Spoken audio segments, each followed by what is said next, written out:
So I just talked about whales. We did the whale tour and large whale. I saw those every single day.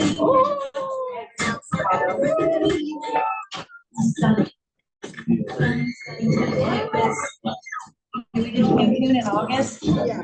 I just wasn't thinking about where I was going. And so the weather is really hard. So I wasn't even stressed about what I did. It's crazy. And it's cool.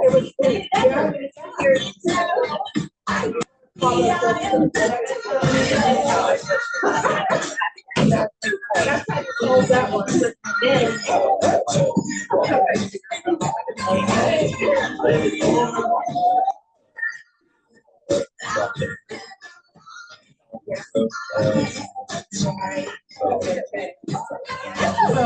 In Denver.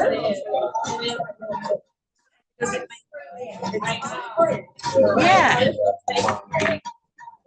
Weather. Wait, when does spring actually start? Wait. Yeah. Wow. Wow. I don't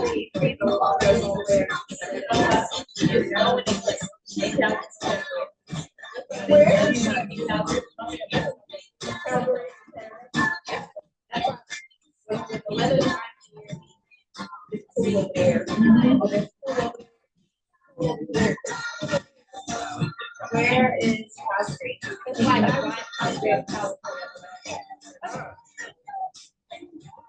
Whales. You see whales? Yeah.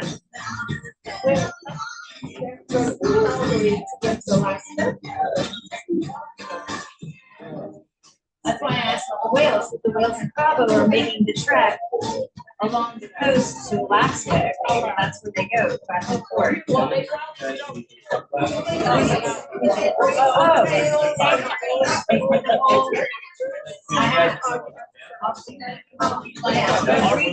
No, not really. Yeah.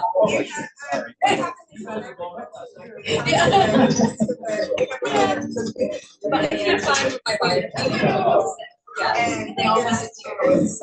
Well, I contact back. Yeah. So, be bad.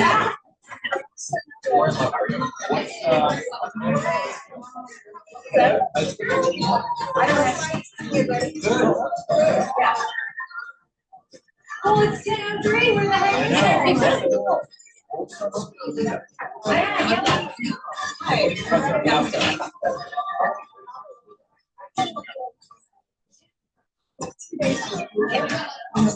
Yeah, I've been in and out. I got my license.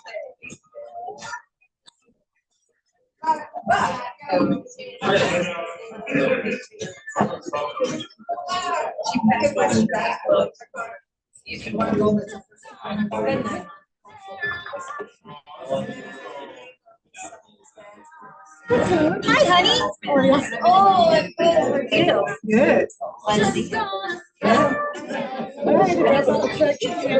I just got from her.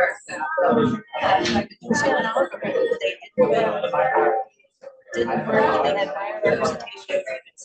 And I can't tell you what else it was.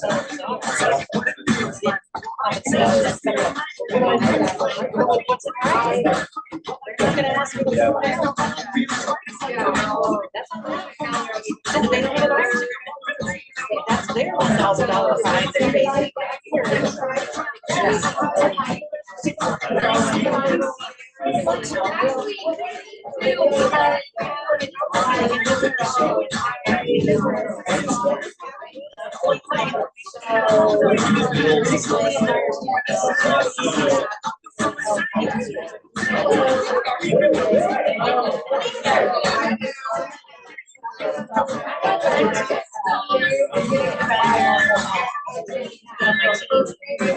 Good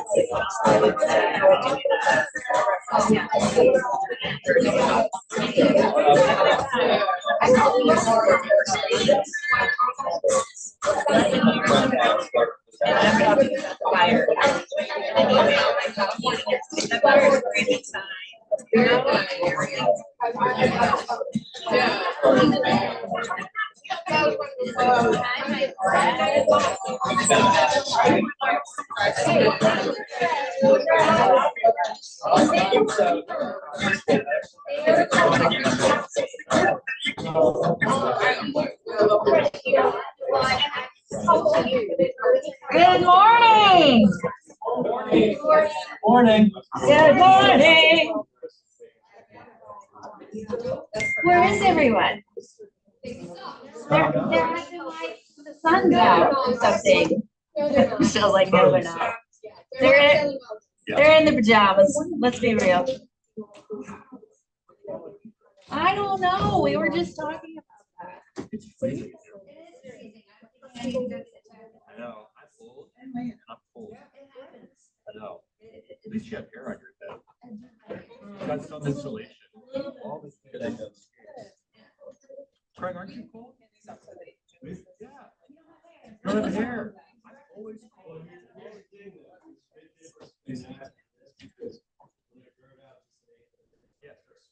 Oh, really?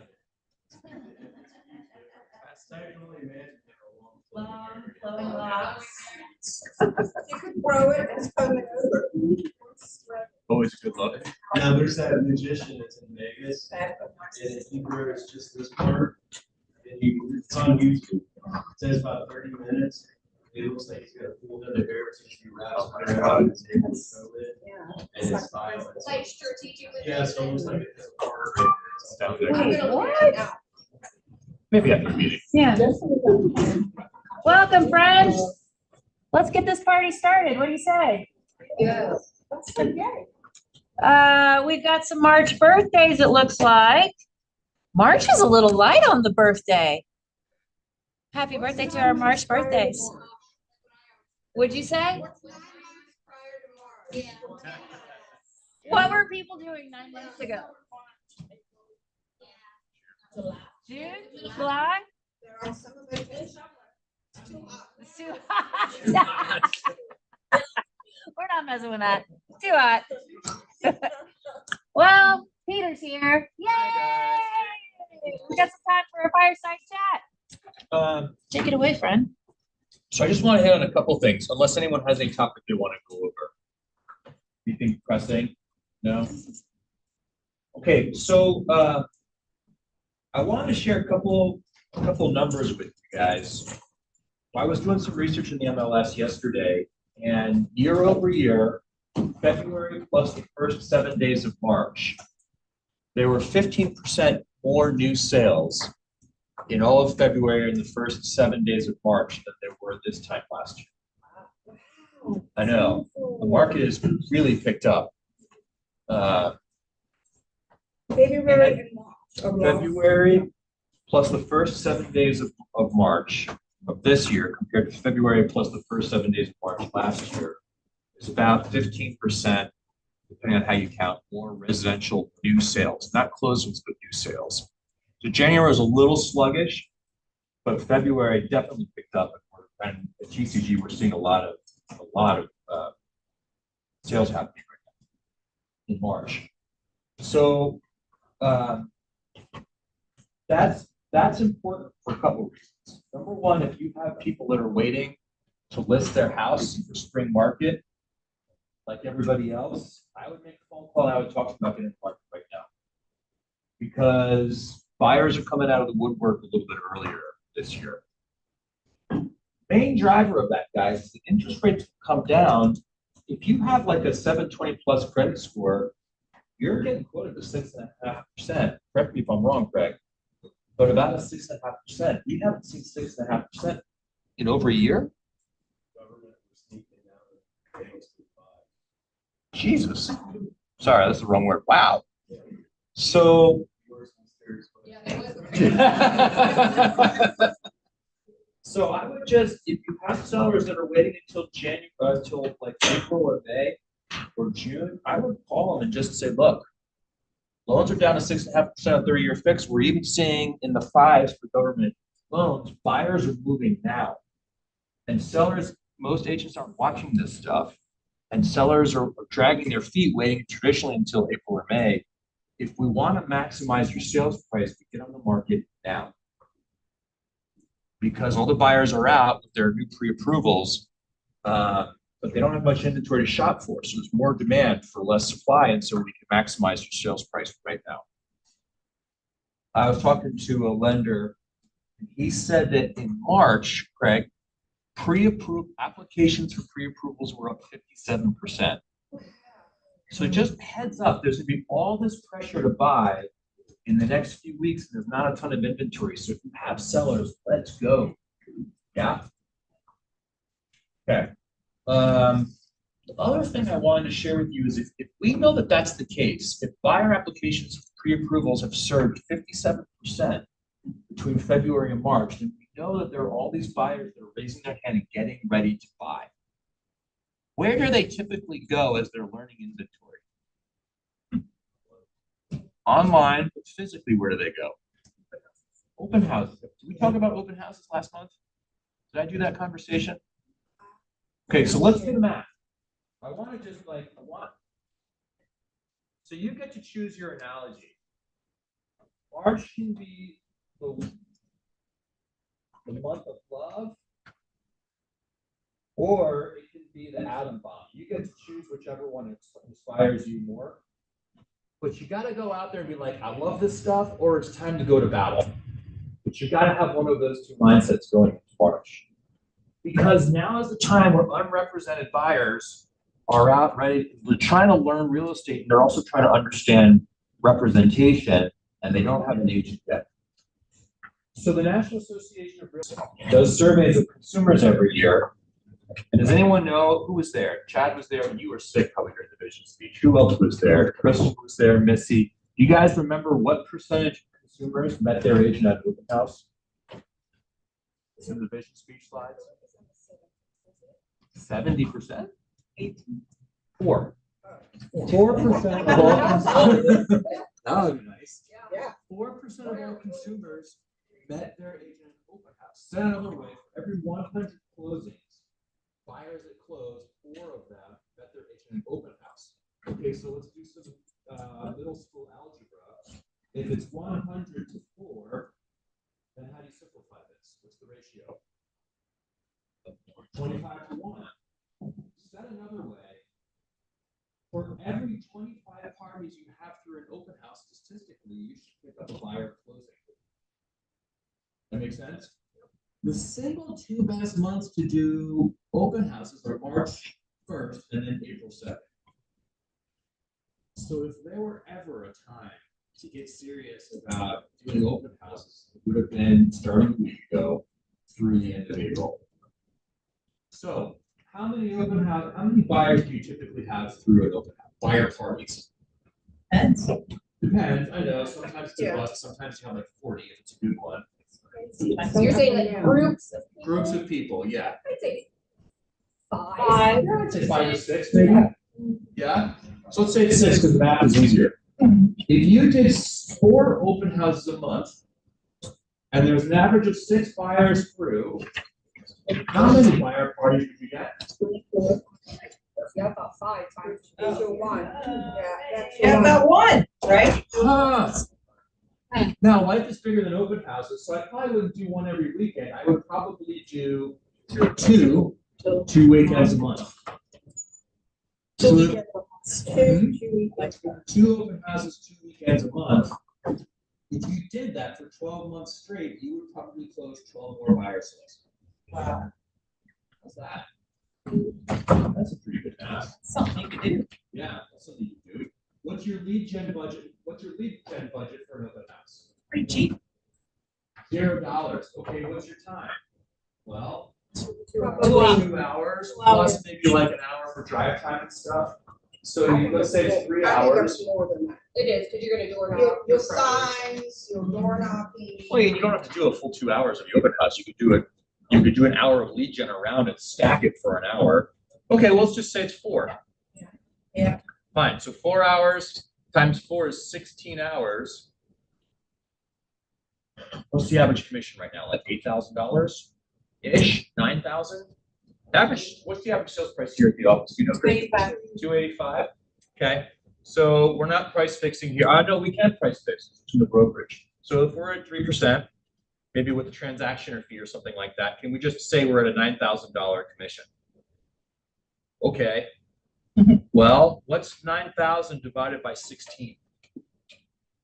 Someone do the math on that. Around 450. 560. 560. So that's the value of your time doing this. That makes sense as math. Guys, it's pretty compelling math. Yeah. So yes. Yes. This is what attorneys that are valuable get paid. Yeah. I had another house. Great. I worked very hard, like 2 days in a row. I had lots of directionals. Yeah. I did lots of online marketing. Did you knock the neighborhood? I did. Interesting. So what could you do extra that would improve that? Like, do you suggest mailers? I think that's added expense. Yeah, I would do mailers. I would say if you're not in the neighborhood, the way to get the most effective return in your neighborhood, did you leave something behind? I did. Okay. The flyer. So on the flyer, I would say something like neighbors only or exclusive neighborhood open house, 12:30 to 1, and then the regular open house, 1 to 3 o'clock. And then you'll get all the potential sellers to come see you, so you can have the seller conversation first and then have everybody in the general public. Yeah.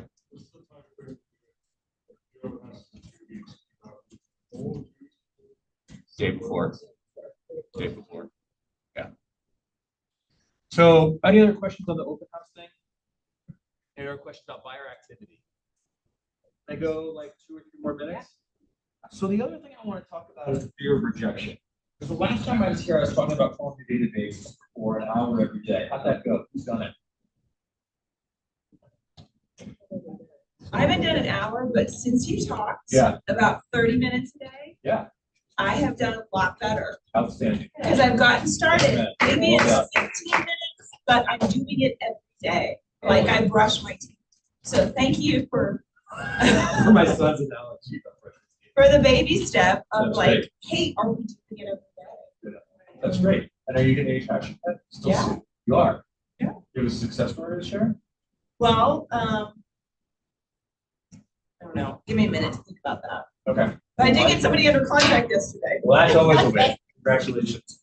So why is it when I made it so simple a month ago to say, pick up your phone and call your sphere for an hour, that Emily is the one that's done it? Which is awesome. You started it. And the rest of us all know that we should be doing this, right? It's not new. So is it the fear of rejection?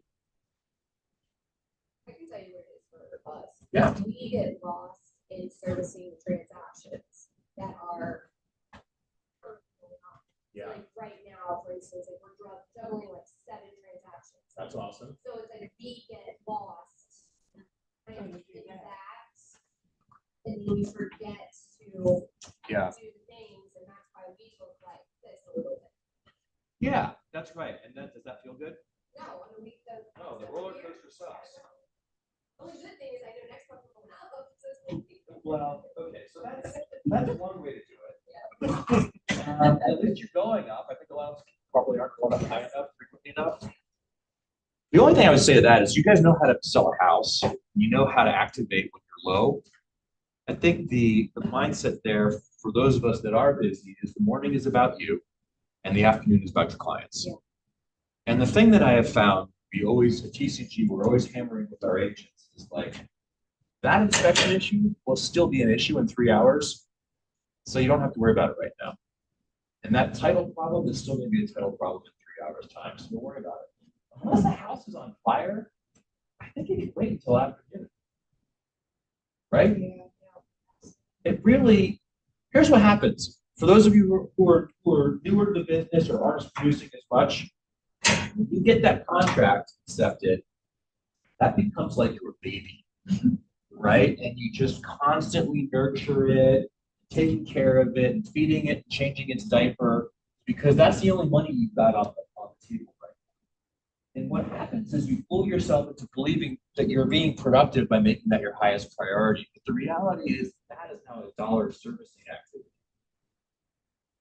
And every hour you spend servicing that, providing great customer experience and being Johnny on the spot, responding immediately, you're actually subverting your future income. So the next deal always comes before noon, and then the deals that you have, you work with after noon. Because you can't take your time back. After the morning, your day is hijacked, so you may as well make yourself a priority in the morning. But for the rest of us, that don't have 7 deals pending right now, what is it? Why aren't we sitting here calling our sphere, knowing that right now is the time to doing it? I think it's fear of rejection, right? So let's talk about fear of rejection. The reality is we're in sales and we're going to get rejected a lot more than we get accepted. Fair statement? Yes. The reason why we're getting paid as much as we do, that's 3%, $300,000 is a lot of money.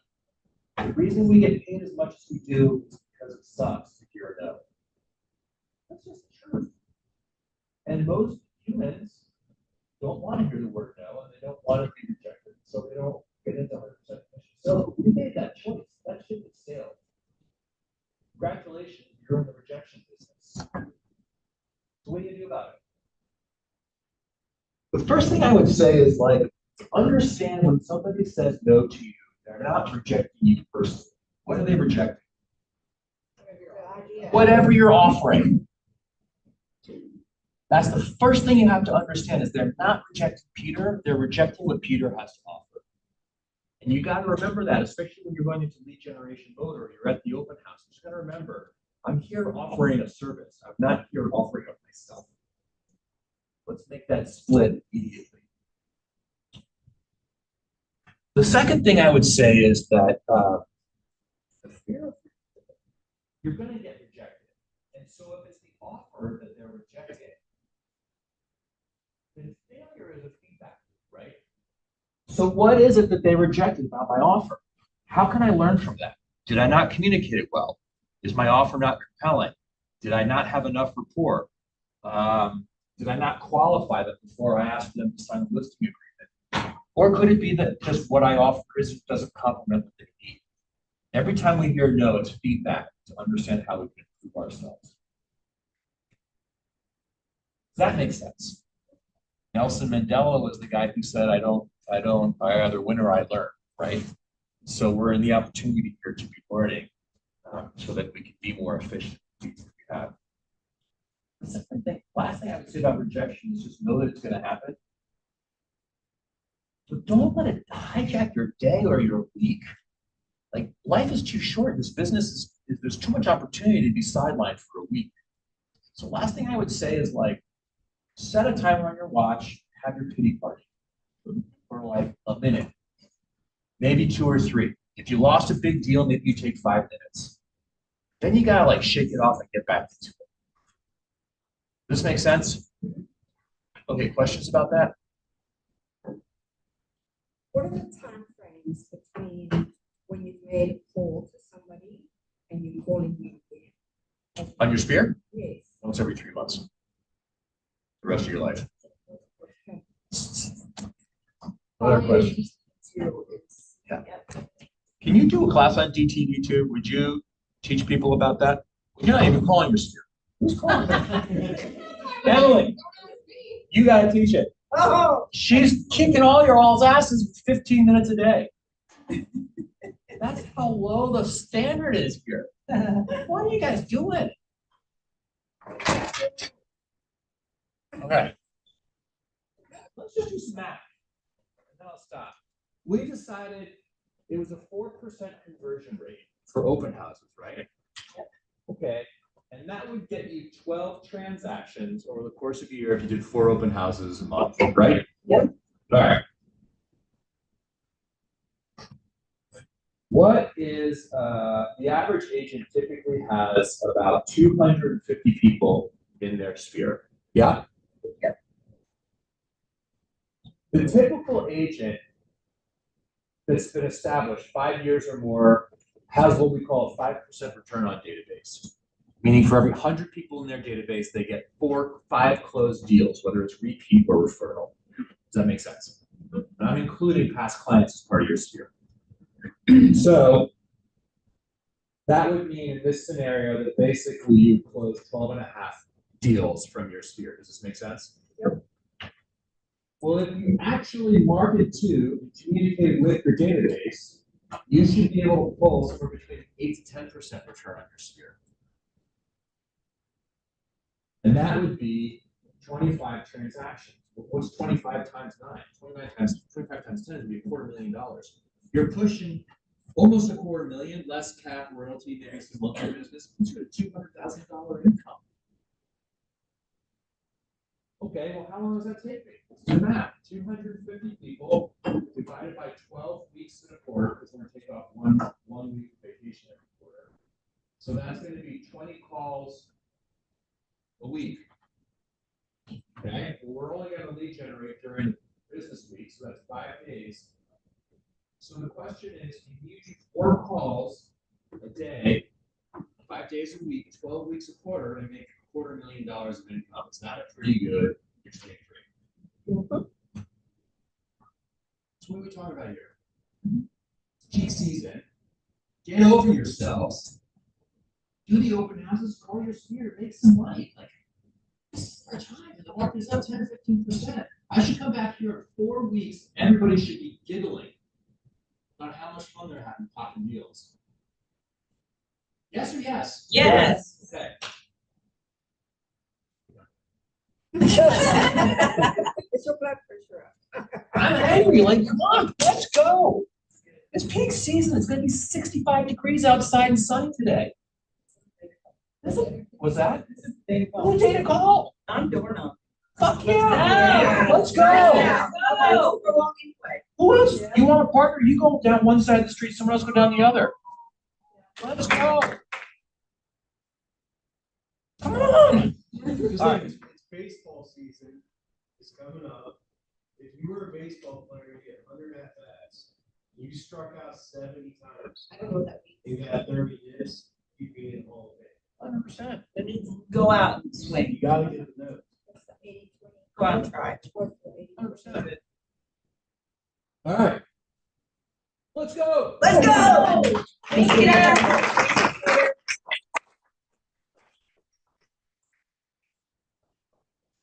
Oh my gosh, wow, we're killing it. No, it's upsetting. I asked that question, y'all just sat there. We should've- Take it. Yes, 2 hours a day.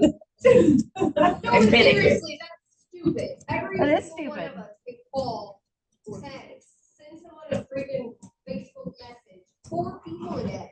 Yeah, Everybody makes absolutely. it sound so easy, you know, and that's, but Well, here's the thing, this is nothing new. I mean, we've all experienced this and we will continue to experience this. No matter who we are, there is the issue of committing to lead gen.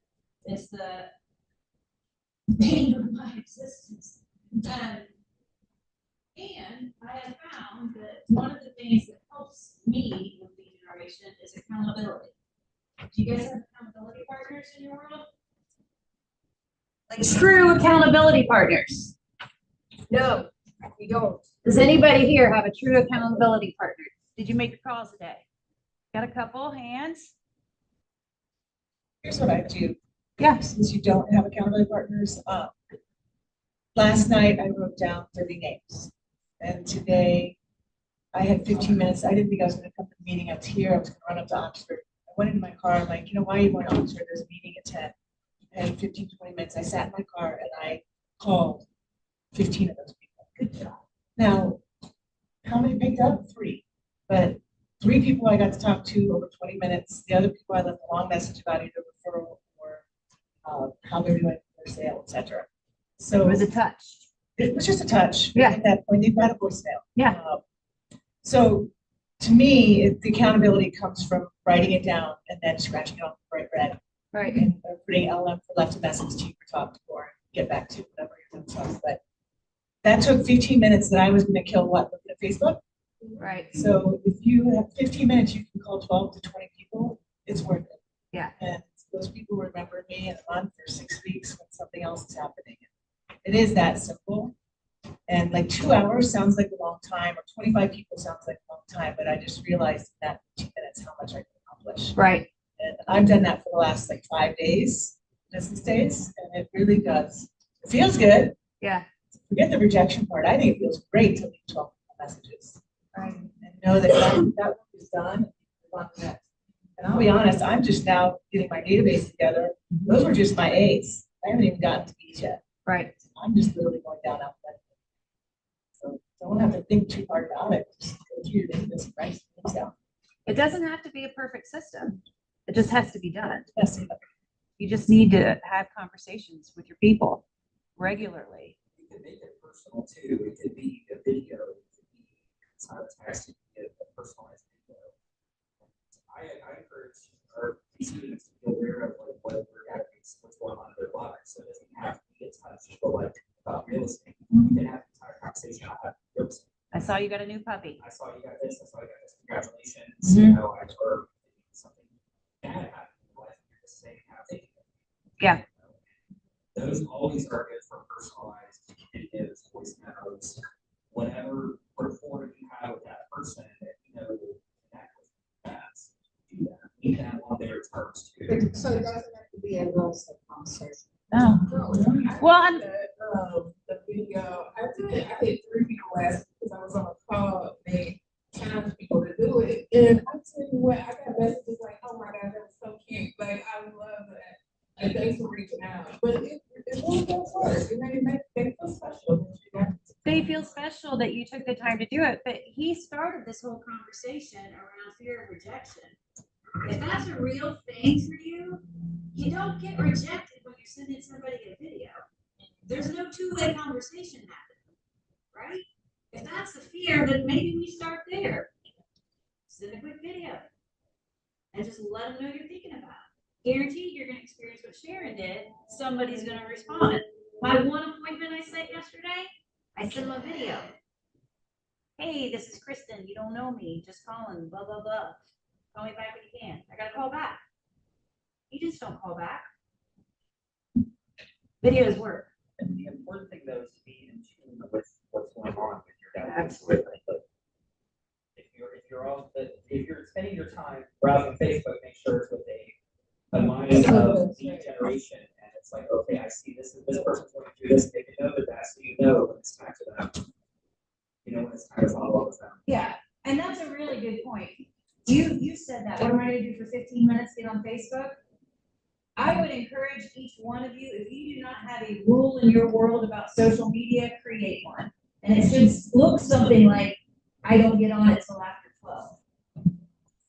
Unless social media is such a huge part of your business and it's actually generating deals for you, you have no business hanging out on there, just checking things out. Scrolling through. Don't do it. And if you want to do it after 12. So you've got that lead generation side covered. Maybe set an alarm. Social media goes off at 12 o'clock. I'm going to put this up here real quick. Can I share something? Yeah. I'm reading this book where the person sold over 100 homes in a year, and she talked about that too in the book about videos. And she sent like a video to her sphere instead of like, a letter or a newsletter or something. She said she saw a 30% increase in her business just by doing that, like weekly, the videos. How easy is that? Crazy easy. But it still goes back to that lead generation piece, right? Consistency over time. Those activities will pay off. If you do not have an accountability partner and you're willing to have someone ask you if you're doing what you said you were going to do, there's my phone number. You can send me a text with your name, and I will ask you personally whether you did it. If that's what you want.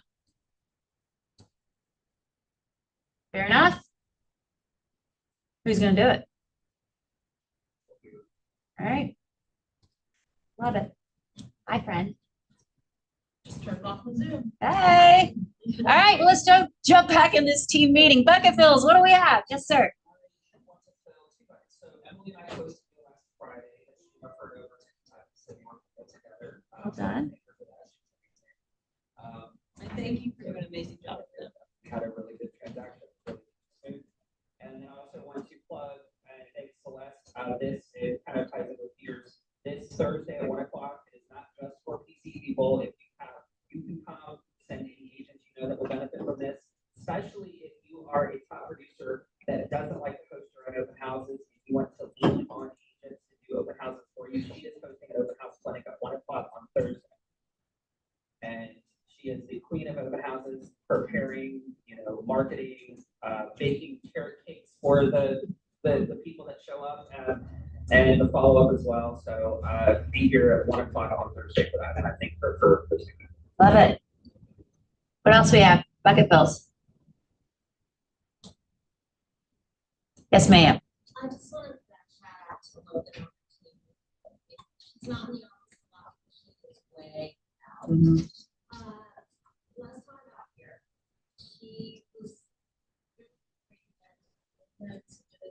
a newer agent, so she's not.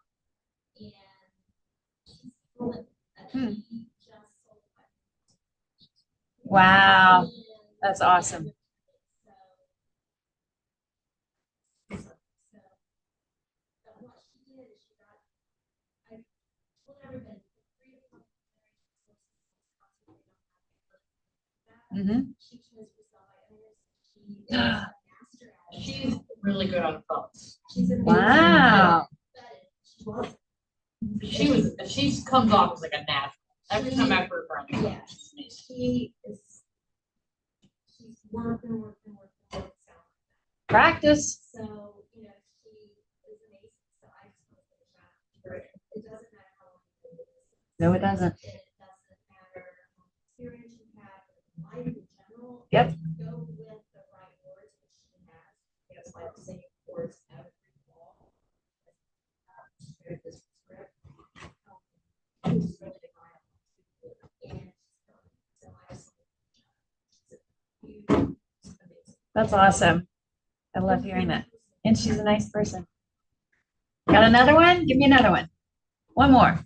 I also want to plug Missy. She gave us a PC opportunity this morning up in my office. A PC opportunity. So we're going to answer that. So I think Awesome. Thank you so much. Thank you to Celeste for taking care of my plant babies while I was gone. She even sent me a video that she was singing to them and watering. I don't know if they like the. They love it. They were very happy. I don't have a good scene. Very happy. All right, let's jump into, I'm getting ready to get rid of my phone number. Anybody need it? Good. You wanna assist? All right, we're gonna jump into I have, I need. We have been talking about how important listings are to our business. Why are listings important? Because they also bring buyers and they bring an opportunity for an added sale or in a neighborhood. And, you may have a listing and that person may buy from you. Listings will bring you buyers. Listings will free up your time, right? Time on task is less. Got a little more control over your time. You get to be on the side where you're just the agent that receives the Yeah. orders rather than writing all the contracts and not getting. Yeah. How about all that marketing? Your signs in the yard. You're posting about your listing. Pretty amazing, right? Buyers agree too. We got to have both. So we're going to have I need right now talking about your upcoming listings and your buyer needs. If you have enough business and don't need any more, you can ignore me. If you don't have enough business and you would like a little bit more, get your pen out because I'd like for you to take notes. When you hear a need or something that someone has, we're going to work on putting that together. If you don't have enough deals right now, but you have buyers who are looking for something, you need to listen to the people who are going to share about their upcoming listings. What a great opportunity for you to go to your buyer and say, there's something coming up in the market. No one else knows about it. We've heard about it at our office. We call those pocket listings, office exclusives, right? You're able to share that. If you've got sellers coming up and you hear that you've got a buyer need over here, I'm looking for a 4-bedroom. I just told somebody today about your listing. I made a deal. This is an opportunity, no matter what side you're on, to get business done. If somebody has a buyer need, I'm looking for a 3-bedroom, 2-bath with a pool. You guys can go out and find that listing. Go find it, because you know that somebody in this office has a buyer for it. There's so many opportunities when you go through I have, I need. So let's talk about it. Let's go with what you have. What do we have coming up? Okay. 3-bed, 2-bath, blue ash. Okay.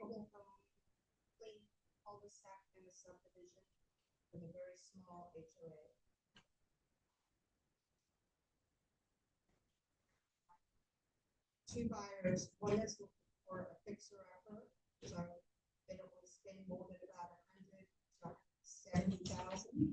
Okay. And then I have another buyer that is looking for 2-bedroom, 2-bath, apartment, condo, double garage, flexible out area. But they want to go west side downtown. Their price range is 169 to 225. So we have a 169 to 225, and your other one was 169 buyer? What was your other The buyer? other one was 100 to, I would say 100 to 200. He's next door. The two buyer, the buyer, the 100 to 200 is what he put in. If he wants to give us something, we use it as a rate. So he's already got a contract. On that 100 to 200. Okay, so if there's somebody in your database that's sitting on a fixer-upper and they're cool getting less than 200,000 for it, guess what you just have an opportunity to do? Get a listing. You got a buyer. Ready. All right, what else we have? I have a 3-bedroom, 2.5-bath, airfield, that we towards the end of March. Now. And that'll be 350. Yes. It's on, it's close to. Yeah.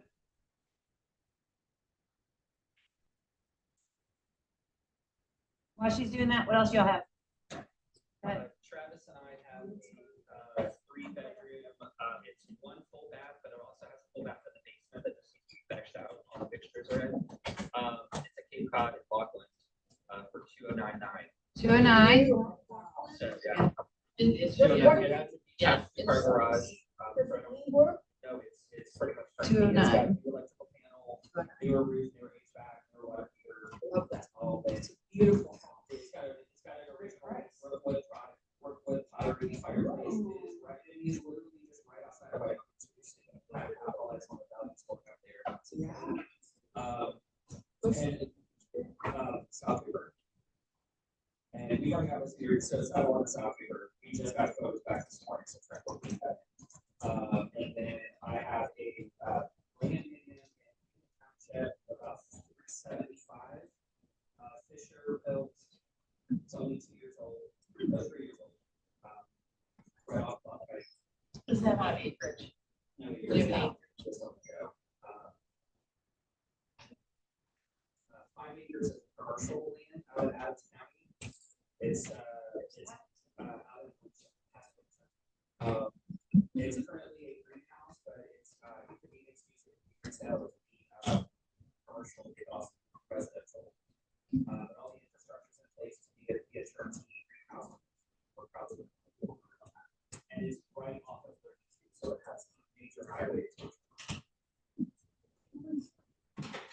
Where's that 5 acres at? It's in Adams County, Winchester. And that's commercial. It's commercial. Yeah. But it can't go off residential. Yes. Yeah, I have one. You heard out. It's in Bellevue. That one will be ready. I know. It's definitely an investment property. We would probably be looking at 65 for it. It's definitely an investment property. I'd like to put eyeballs on that, please. Thank I'm you. not in the- Yeah. That's all you talk about? Yeah. He has a few more portfolios too. We're gonna be offloading, so anybody's looking for investment property. I have another need to talk about. Here, I got a guy who came to my house yesterday, so we've got 5 acres in Loveland area, condominium for his boat and truck. He's on a sign fire vehicle. That's tough. And he Yeah. wants like a 3-bedroom, 2-bath. I know it's hard Yeah, because of that's the acreage. 3 bed, 2 bath on 5 acres? 3 bed, 2-bath. Do you have a price range? We haven't even talked about that yet, but I would like to just, if you have anything that you come across, I'd like to send them some numbers. Just to- Yeah. Oh, Circle that. I was gonna say, I have one, maybe in Trenton. Anyone? Oh, really? Okay. Nice. What else you got? Yes. I have a condo coming up in Anderson Township on Love Bridge, 2849. Got a 12 unit with, it's actually a building on Franklin, Ohio. 12 units, and it has like a motor bureau, Oh, yeah. the bottom built in it. I have 2 commercial vacant lots in Franklin coming up as well, right on the street. I need Madeira, Indian Hill up to 1.3. Car garage, Pottsville. Please come here. I did. IERA. What was the Madeira Indian Hill? 1.3. I got the 1.3. What were you specifically looking for? On the Oh. 1.3? 3-car garage has it for, I would look for land. and building. Okay. What else? I've got a Cape Cod, really cute, 3-bedroom, 1.5 bath, coming up about 3 weeks in Finneytown, like right near St. Xavier. Cute little street and has a basement unfinished and will be about 230. Good sounds. I believe so. Ah, You know, are you a buyer? No, I have another one. I forgot Yes, about. I have the address. Okay, what's yours? I have it's a Green bar. 3-acre lot from the leaves. It would be, it's like it's an old school barn. So it has like a garage that's 2,400 square feet with 10-foot ceilings. And then there's a living space that's 3 bedroom, 2 full bath. It's really nice. Where's that at? Radiant floors in it. It's $639. It's got a little 3-acre lot. Oh, nice. 7 store. Price is $639. Yes. I need my house. Ah, let's help Alex find a house. What are you looking for? I'm approved for 180, Bailey Hamilton, the Burlington party, but I'm not doing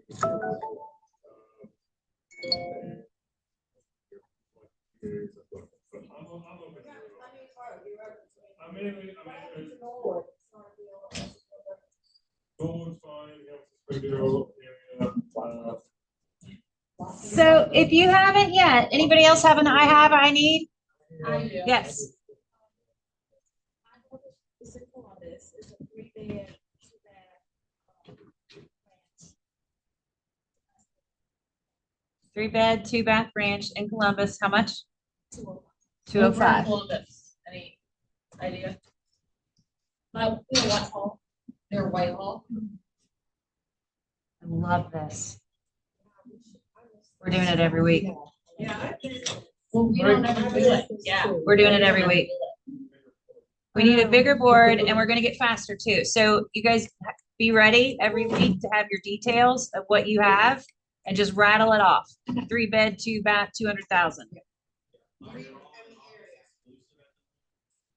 Nice. Nice. What else we got? So it's like the Springfield Township area, 3 bedrooms, 2 baths. Yeah. Yeah. How much? Where did you want to be? Springfield Township? Like, there, you should look at this. It doesn't lock them. It has to be. What else you got? I have plenty. Hold on, guys. You guys can do the crosstalk after. I've got lots up in the Oxford area, Hamilton area, particularly 3 properties coming on with 5 acres, 1 with 16 acres. Nice homes, pricing between $650 and $799. So if you have any high-end buyers, it's better. Definitely have a few listings coming up that can be shown on market. So if somebody wants. And down here, I have a need for a 2 to 3 bedroom condo in between East Walnut Hills and Mount Adams, including OTR. And their price range is pretty flexible, as well as something kind of towards Columbia, Tusculum. He really doesn't want to pay Cincinnati taxes, proper sales tax. So he'd love to be in Columbia, Tusculum, on the east side of town. He loves to be on the bike trail. Yeah. It's more kind of a crash pad. He actually his business is here, but he lives in Oregon, and also near me. So, Huh.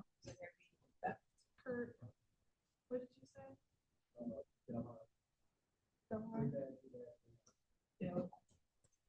3-bed, 3-bath, 300. That's easy. Yeah. So- I have a super cute, 3-bedroom, 1-bath coming up in Loveland. They've probably got a couple months until they're ready, but man, it's cute as a button. They're asking, they really need 300 for it, but they also, and it's small, it's a slab, but they also have the gigantic, really kick-ass pole barn, like right out the back. So. People I like think a pole totally barn. worth 300. Loveland Schools. And then 5-bedroom, 3.5 bath, in a highly sought after Landon area. way to go, girl. Hi. So. Great your buyers. Landon. I've already made the the party, but I want more. Landon. How much? I have no idea what that means. I'll probably start at 500. All right, phones out, you guys. Oh, one more. It's a 1-bed condo in OTR. Huh? Across from Washington Park. It can be long-term rental. That's fine. I have 2 different buyers. One is Airbnb was over our court. 219, fully furnished. Whoa. Oh, yeah, that was, you've had that one up for a while, right? Yeah, that Sun is rays. cute. Yeah, it's Great location. Yeah. Yeah, but if you just want a crash pad, Great for crash. I love a crash pad.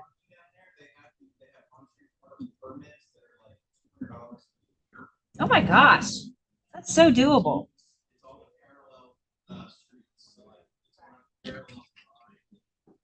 Nice. We're gonna flip it to these photos on both sides. I was gonna, that was fine. Okay. Phones out if you weren't taking notes, and we'll let you take a picture of the board. Thing on you to figure out who the property belongs to. I put their names. Oh, good. Yay, you. There's one, and then we'll flip it over and take another. The other side.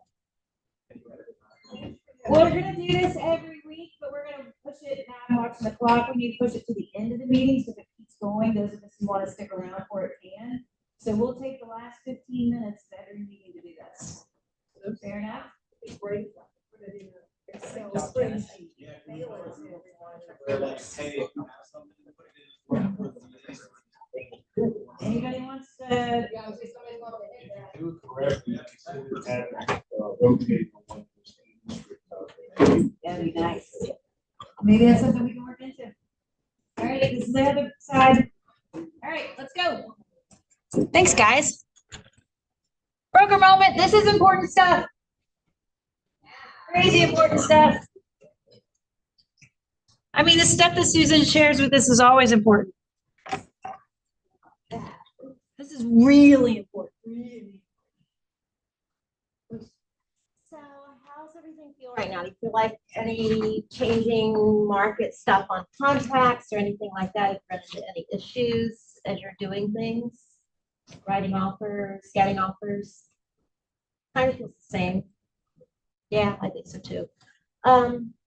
The thing that I'm seeing though, we've had a lot of E&O claims over the last 2 months, more than I had all of last year in 2 months. So we have an incredible attorney that works with us through our E&O company, and I was talking with them last week, and I said, what is going on? Because he said people are becoming more and more litigious as market becomes tighter, as money becomes tighter, as the fear of the marketplace because of everything that we're hearing could happen, might not happen, we just don't know. People are scared, so they're going after every dime that they can get. And who do they always come after? The agents. They always come after the agents and the brokerages. So if you're unsure about something that you're writing or you have a question about it, call me, you guys. That's why I'm here. You know, if you want to run it by me and say, how does it sound? I'm going to say, sounds great. Or you need to go back to the drawing board on it. So just be very careful with that. There's a lot of fraud going on right now. Oh, so much of that. And so when you get that feeling, that gut feeling, follow it. I'm telling you, follow it. We've had 2 major ones in this office that did not come to fruition because our agents are very diligent in what they're doing. Yeah. And most of it was off gut. You know, they just didn't feel right about it. Although driver's license checked out, funds checked out, everything seemed perfect all the way around these entire transactions, and then come down to the end of it, fraudulent letter from US Bank said that they were approved or that they had the cash in the bank to go ahead and close, proof of funds, everything 100% checks out, and it's still not a valid. So just be really careful. If you get somebody calling in from out of town and it seems too good to be true, it probably is. Don't take anything from WhatsApp because it's probably a fraud. What? No. Listings are, these have been, well, 1 buyer, 2 listings. I just want to add that I recently had a buyer Mhm. that bought a bill in the mail that looked so basic. And I just sent it to the title company. They were amazing about, because it was the title company they used. Mhm. And they were able to look at that and say, that's a forgery document. But they get better and better. But I had to look twice to see. And they were like, there's four, it's not. Yeah, you just have to be really careful right now. As a matter of fact, land is one of the things that's being hit. If you logged into MLS, what was that, about a month ago, I think, that they had the big banner in red across the top.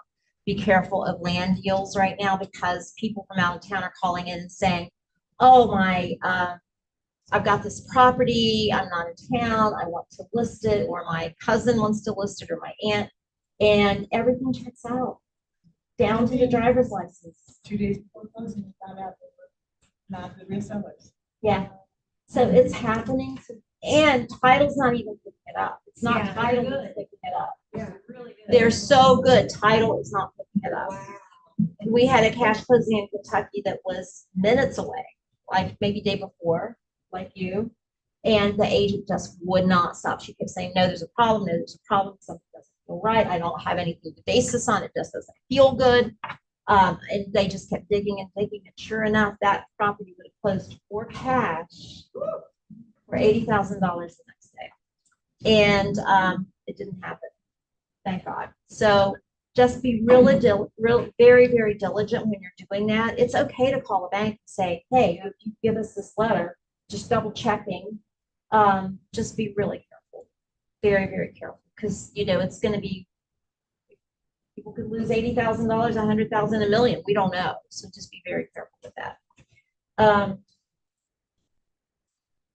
Now, with that said, we're getting these E&O claims that are going to E&O, and we're really blessed with this. We have a platinum program with Arch Insurance, which is really amazing. So there's typically a $5,000 deductible if you have an E&O claim, which will come into play at some point if it goes to arbitration, litigation, something like that. However, this is so awesome. Write this down and don't forget this, because we're going to start hitting you hard on this whenever you're through compliance.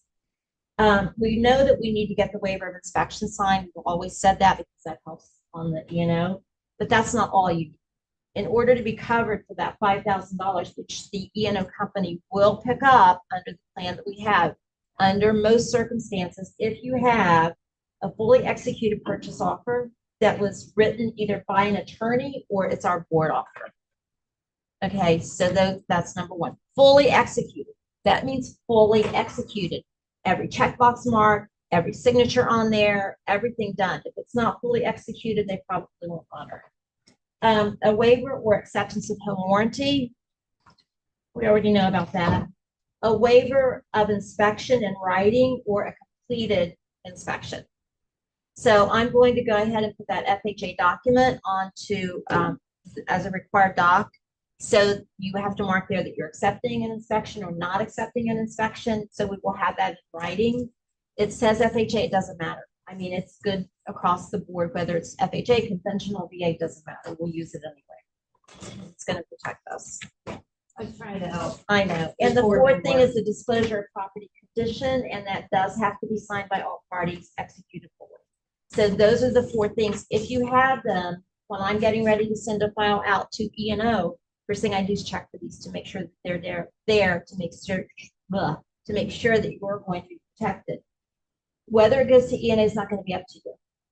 You can't make choices on this. If it needs to go to E&O to protect everybody here, you guys and the brokerage, it's going to E&O. Can you just tell me one more time before you execute it off of a home warranty waiver? What was the other? Acceptance or warranty waiver. Okay, and there. Yeah, those are already required, but people aren't getting them signed. They're just not. I went through and did some bunch of spot checking this week, and people still aren't getting them signed. You will not be paid unless all of these are done. You will not. You will not get a commission check unless all of this is done. I agree.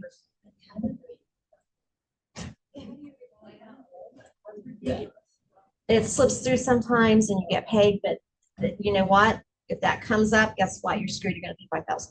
It's the way it goes. And the waiver of inspection, did I say that? Or in writing, and a disclosure of property condition. Now, if it's a disclosure that is exempt, you still have to have that in there because it's exempted. Let me also caution you on lead-based paint. If you are listing a house that is built before 1978, be very cognizant of that. You guys do your homework. When you go out to look at a house, look up the year it was built. You know, most of the time it is listed somewhere in the property records, either RPR, realist, or just tax records will tell you basically when that house was built. If there is any idea that it could have been built before 1978, get the lead-based paint signed, okay? Because again, there's going to be a lot of lead-based paint things, I think, claims coming up, so be very careful with that. Incomplete contracts, make sure everything that you put on that contract is completely executed. That means there is a place for the agent to sign in a couple of places. Number one, you have to identify what the acceptance date of that contract is. That's on page 10, I believe. And below that is where you acknowledge your earnest money. Both of those things are required. You will not get paid unless those are done. So listings must be marked within 72 hours. I'm getting a lot of questions from people calling me saying, well, we're holding the earnest money and we're going to wait until to market pending until, no, you can't do that. It's 72 hours. It needs to be marked pending whenever it goes pending. So unless you write a contingency in. So just be really careful with the way you write your contracts. You guys know how to do this. Don't skirt the issues. Don't come to me and say, well, let's go this way around it. It ain't gonna work, because people are too litigious right now. They will nail you and you will end up paying money or get fined or lose your license. So just be really careful. So you say we can't promise we need a tool? No, no. You must mark the pending within 72 hours. Some agents are calling me saying, well, we want to get through the inspection because it feels like it's not going to make it. Too bad. Write that in the offer whenever you respond. That's what you want to do. If it's not a contingency in the contract, you have to go ahead and get it marked in. No, she was saying, I think it's somebody would wait. Oh, I've had that happen You twice. can't believe some of the things I hear on a Yeah, daily I've had basis. that You happen would just probably run for the hills. So just do your business the way it's supposed to be done. Please, you guys, you know what's right. We all know what's right. Don't forget your buyer agreements, your buyer agency agreements prior to showing the house. I got one yesterday that was after the contract closed. And don't you have to indicate on the purchase contract that you have a buyer's agreement? Yes, you do. So, if something happens and that deal gets pulled, guess what? They're gonna have to pay $1,000 because they are pulling them randomly from MLS. So that's all my good news, you guys. That's a lot. I know. On the upside, open houses do work. Listen to Celeste. Go to the MREA, look at the 7th level open house. If you follow that to the T, you will have so much business. One of my people in LA, that's all she does. Open houses, 3 to 4 a week is her business model. That's all she does. That's her whole lead gen and videos to promote them. So it works. Come to see Celeste. What day is that? It's Thursday at 1 o'clock. Yeah, they're a huge piece of lead generation. If you don't like taking calls, that can help make up for some of that. Love you guys. Have a good Thank day. you. Thank you, Susan. I hope I scared Yeah, you did. Real quick, if you're in top 20%, please join us for pickleball tomorrow at noon, 12 to 4. And anyone who is currently 1 million or less in sales, we're doing our Pathfinder Mastermind on Thursday at 11 a.m. So please, everything else. We also have Craig. Oh my gosh, I feel like I haven't been here Sorry, forever. Craig. You haven't. I was asking about you I've last been week. on the Vegas side plan, get the flu. Oh, every 2 yes. weeks, 15 pounds. Looking good. It's a way to start spring market, so, Right, right, it starts great. hey, running 4 contracts yesterday, so I'll take it. So, all right, so I want to talk about some things that are coming, some things to help agents. I've been working with Logan the last 6 months. And the biggest thing that we worked on was controlling the customer. And she does a fantastic job with that right now. Has anybody ever done a kick-ass presentation or had a great conversation with a buyer, get off the phone, and you never hear from the buyer again? Oh, yeah. So the biggest problem with agents right now is you guys lose control right away. You got somebody that's hot, they're in the market, they've said they're ready to go, don't drop the ball.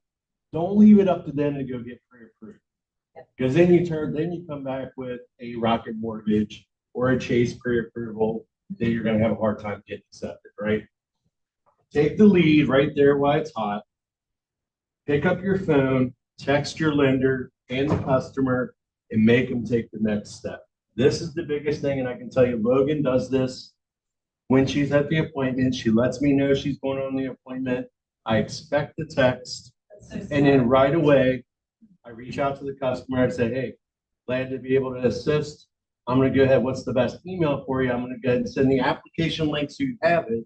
Please let me know when you're available so we can discuss what your scenarios look like.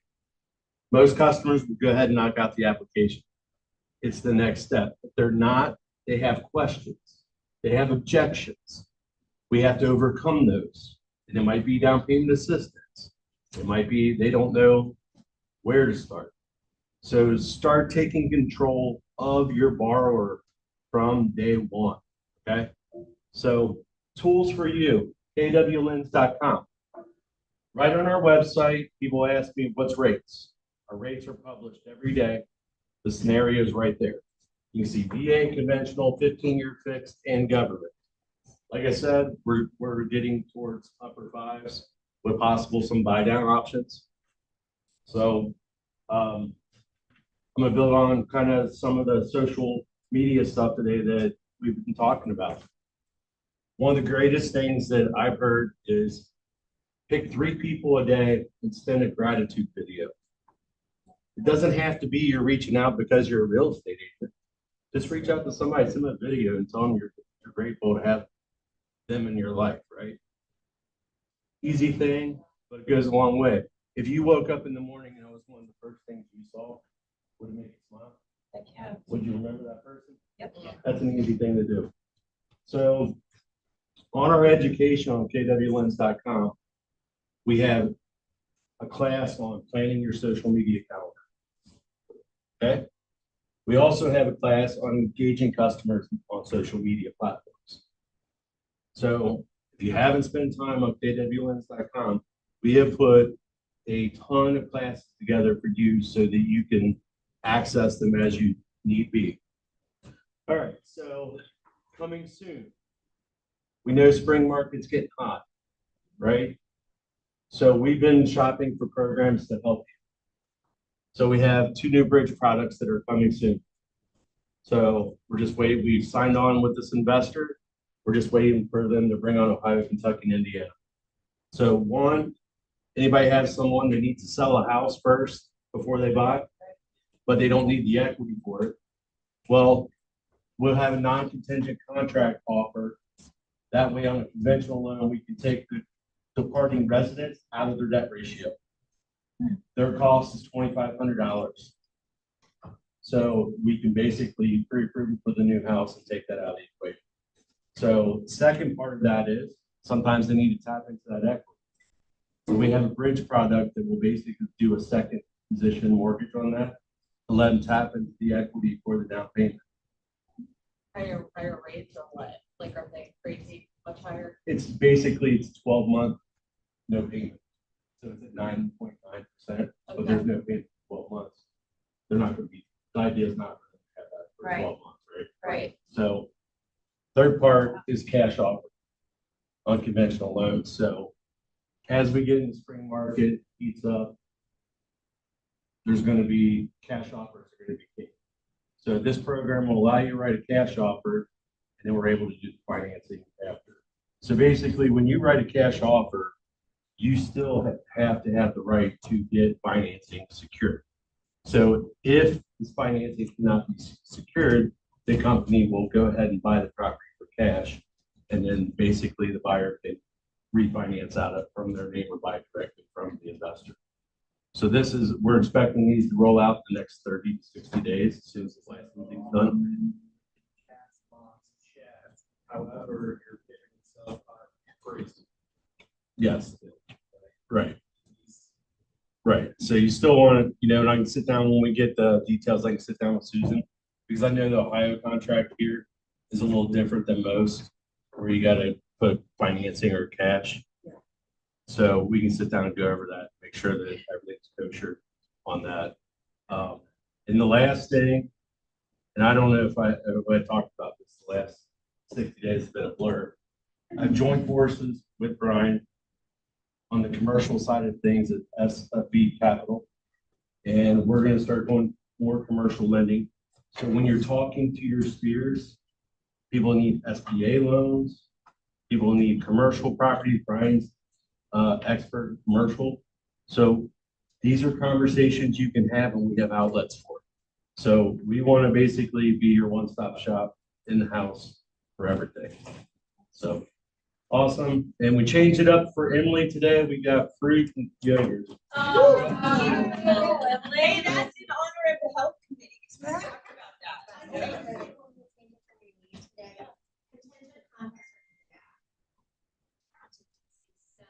If you ever mark that little box that says sale of property, there are other documents that go with that, explaining how it's going to go in the future. What are the 12 months that works? Right. How's that been working? And those two is not Did we put that into the dot link, those forms into the dot link, by the way? But it's really critical of how you handle that, because you have a listing, a potential contract, not knowing how that's gonna play out. So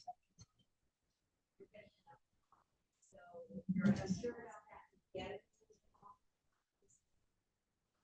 Right, if you have it on pre-approvals, majority of your lenders do not put contingencies on their pre-approvals.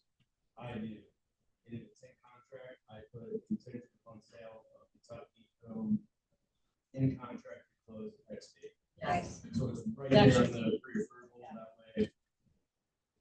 That overload, hey, that's part of the approval. But it has to be done. Right.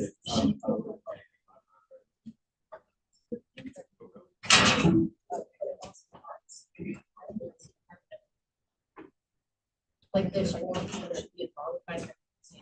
Yeah. Thanks, everybody. Sorry, we started talking about tennis courts. Yes. Hey, yeah. Generation class last Friday, nobody showed up. Well, you can see why. We just said, Peter just asked who's lead generating. They all said this. I'm teaching open houses today, but it's probably the same thing. Celeste. Is it? It's today.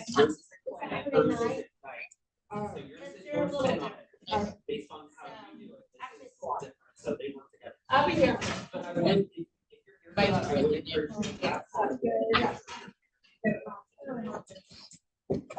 Bye, everyone. It's not even. That's what I